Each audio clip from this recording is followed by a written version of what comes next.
So on the ABS-CBN Oo. franchise renewal. Well, nasa Kongreso naman yan eh. I mean, it's prerogative naman ng Congress yan eh. So, we leave it at that. Pero malakas yung influence si Pangulong Duterte sa Congress, sir. So, Yeah, pero ano naman eh, it's well within the right, the mandate, the powers of Congress. I think some statements were already made by certain congressmen na it's a franchise that passes because it passes through Congress. It's a privilege, diba? So, and may mga statements in tayo narinig na it will pass through the process. No? May hearing, ganyan, debate. So, yun na, Congress muna mag-con.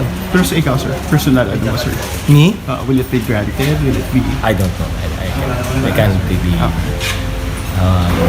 I don't think my opinion matters here because you have 300 opinions Yes. already in the House of Representatives, more than 300, and you have 24 opinions ng Senado. Pero malapit. And not only opinions, their vote as well. March na, sir, maano, di ba? March end of March 2020. Oh. Thank you, sir.